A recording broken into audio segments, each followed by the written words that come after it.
lazy people always say, I can't afford it. I don't have the money. That's why they're poor.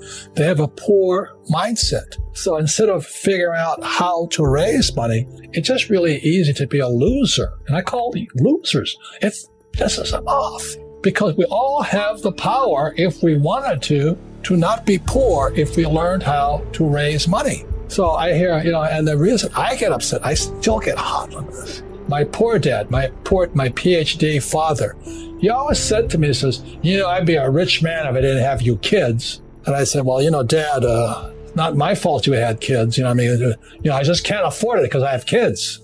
And the more he said that, the angrier I got. So when I met my rich dad at age 9, he says, well, that's why your old man's poor, because he's lazy. He thinks his PhD is going to carry him.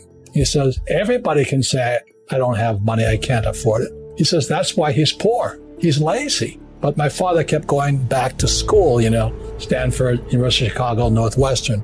He never learned any of this stuff. They still don't know it because most teachers want a paycheck, pension, and tenure. They want job security.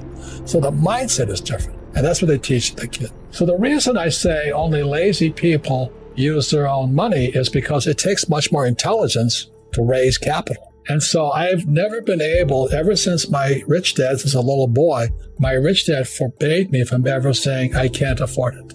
He says, figure out how you can afford it.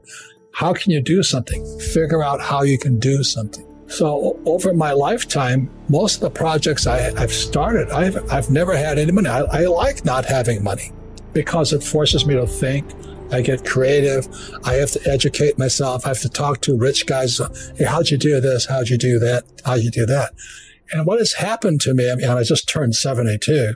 I've never needed money because if I need money, I figure out how to raise it. So today you guys have crowdfunding and all that. I don't know what that stuff is, but it's easy to say I can't afford it. All the poor people say I can't afford it. All the poor people say, well, it's tax the rich. All the poor people are saying, well, give me a free education, free food, free schooling, free manicures, free pedicures. There's laziness, my opinion. So, over my lifetime, I've raised hundreds of millions of dollars. And it's because I didn't have money as a young person that I learned how to raise capital. And it's really quite simple. You have to find an asset that's worth more than me. If they can't invest in me because that's called slavery, buy me, So what I do is, I started off, I write about it in Fake. I started off looking for this one little piece of real estate. I found an excuse, this 1-bedroom, 1-bath condominium on the beach in Maui. And I found an excuse for people to give me the money. All I had to do is assure them I'd pay them back. So my first deal was an infinite return deal. I had no money in the deal because it was 100% debt. It was an $18,000 condo. You can't touch them for that much anymore. But the economy was bad. So I buy this $18,000 condo. The guy wanted 10% down. You don't need higher math. 10% of $18,000 is how much, sports fans? $1,800. I could have used my money. I had the money, but that would be too easy. Only lazy people use their own money. And that's what really pissed off a lot of people out there. You calling me lazy? I said, yes, I am. Because you're the same type of person who will say, I can't afford it. I can't do that. That's the problem. It's up here. It's the real estate between this ear and that ear. I can't do that. Most of my family say, I can't afford it. My father taught me to say that. My mother taught me to say that. My rich dad would never say that. Let me ask you this question. You work for the rich dad company. How much of my money is in this company? Zero. Biggest mistake. So I was doing very well here. This is 1973. I started buying my first deal, and that was an $18,000 deal. $1,800 down, $25 a month, cash flow. That was infinite.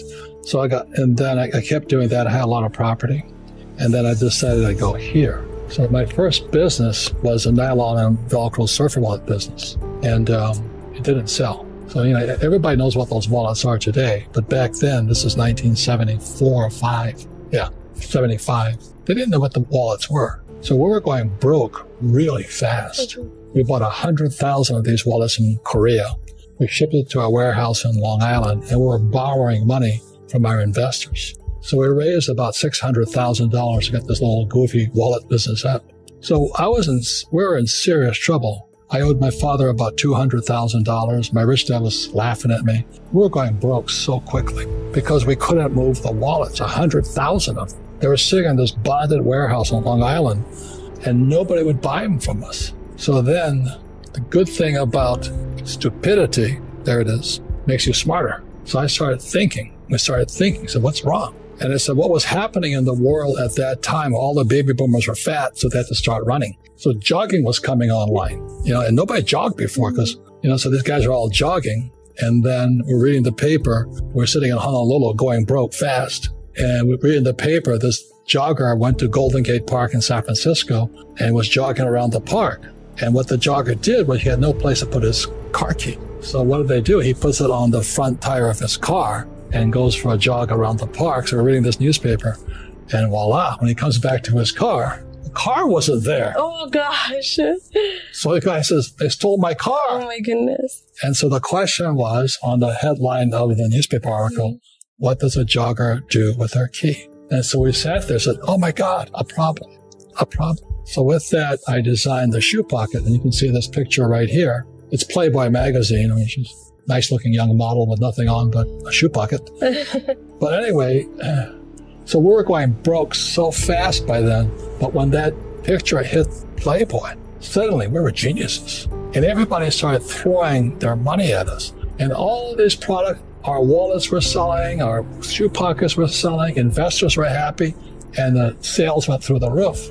So we were extremely successful. So we went from risk, stupid, smarter, successful. But the problem was how do we finance our inventory? Because the demand was worldwide and we couldn't keep up with demand. So I borrowed another $100,000 and I went to my CPA, my CFO, Stanley. So I said, Stanley, will this $100,000 solve our inventory problem? He goes, yes, it will. So I gave Stanley the check and he ran off with it.